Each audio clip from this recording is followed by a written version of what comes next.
The 100 చిత్రానికి ఇవాళ వచ్చి చూసి ఆశీర్వదిస్తే మంచిదని శ్రీ సాగర్ రమేష్ వచ్చి నన్ను కోరారు.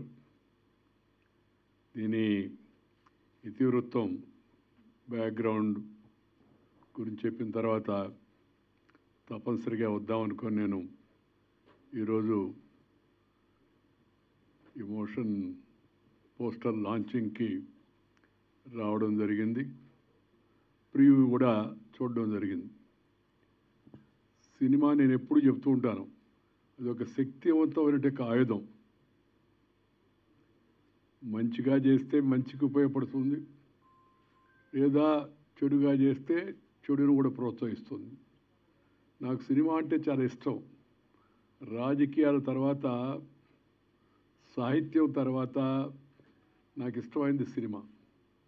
ఎందుకంటే సినిమా విస్తృత ప్రచార సాధనం.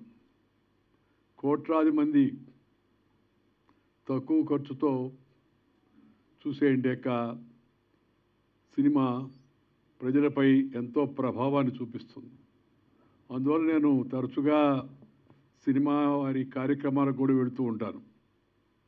నాకు తోచిన అభిప్రాయాలు చెప్తూ ఉంటాను. ఈరోజు ది 100 అనేటి ఈ సినిమా ఇతివృత్తం చాలా బాగుంది. సినిమా చిత్రీకరణ కూడా చాలా బాగుంది. సినిమా ముఖ్యంగా ఒక సందేశాన్ని సమాజానికి అందజేస్తుంది. ఇలాంటి శక్తివంతమైన ఆయుధం మన చేతిలో ఉంది అనే విషయాన్ని మహిళా లోకానికి, సమాజానికి తెలియజెప్పేట ఈ చిత్రాన్ని నిర్మాణం చేసిన రమేష్ మరియు మిత్రులు, అలాగే దీనికి దర్శకత్వం వహించి చక్కగా సినిమా తీసినట్టు శశిధర్, ఓంకార్ శశిధర్ గారికి, అలాగే ఈ సినిమాలో ప్రముఖ నటుడైనట్టు శ్రీ సాగర్ గారికి, అందరికి కూడా నేను హృదయపూర్వక అభినందనలు తెలియజేస్తున్నాను.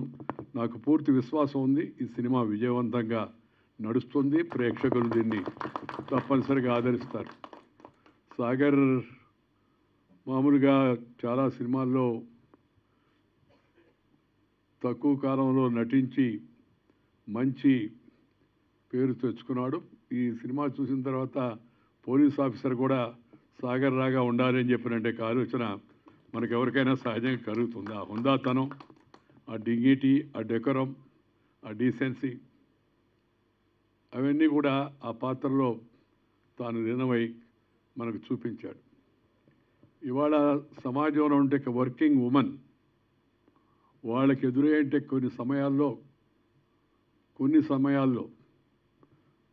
సందర్భాల్లో ఎదురయ్యేంటే సవాళ్ళను ఎలా ఎదుర్కోవాలి అనేటి మంచి సందేశం ఈ సినిమాలో ఉంది. అందువల్ల ఈ సినిమా తప్పనిసరిగా క్రమేపీ నడిచే కొంది ప్రజలను ఇంకా బాగా ఆకర్షించుకుంటుంది, వాళ్ళందరినీ ఆకట్టుకుంటుందనే విశ్వాసం కూడా నాకుంది. నాకు నచ్చింది ఏంటంటే సందేశం. సినిమా ఎప్పుడు చెప్తుంటాను, సినిమా ఒక సందేశాన్ని అందించాలి. ఆ సందేశం మంచిదైతే ఇంకా చాలా సంతోషంగా ఉంటుంది. ఆ మంచి సందేశాన్ని చాలా చక్కగా కెమెరామన్, ఛాయాగ్రాహకుడు, అలాగే ఈ డైలాగ్స్ రచించినట్టు రచయిత అలా చాలా మంచిగా దాన్ని మన ముందుకు తీసుకొచ్చారు. అబ్సీనిటీ, వల్గారిటీ ఇవి రెండూ లేకుండా మంచి సందేశంతో జనం ముందుకు రావడం చాలా సంతోషం. నేను ఇందాకే సాగర్ చెప్పాను, సినిమాలో కొద్దిగా వైలెన్స్ ఉంది. అంటే కొద్దిగా ఉత్సాహం తెప్పించడానికి ఆ సందర్భాన్ని బట్టి కొంత అలాంటి సంఘటనలు ఇవాళ మనం సమాజంలో చూస్తూ ఉన్నాం. సినిమాల్లో చాలా వాటిల్లో మామూలుగా. ఎందుకంటే నా ఖచ్చితమైన అభిప్రాయం ఏంటంటే, if there is a tension you cannot pay attention and have retention, you'll be only doing pretension.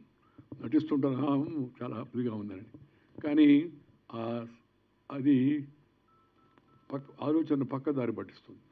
అందువల్ల ఇంకా రాబోయే రోజుల్లో మరింతగా ఇలాంటి హింసను కూడా ఇంకా తగ్గించి సందర్భోచితంగా సమయోచితంగా చూపించవలసిన వాటిని తప్పనిసరిగా చూపించాలి. లేకపోతే ఆ సినిమాలో ఆ థ్రిల్ రాదు.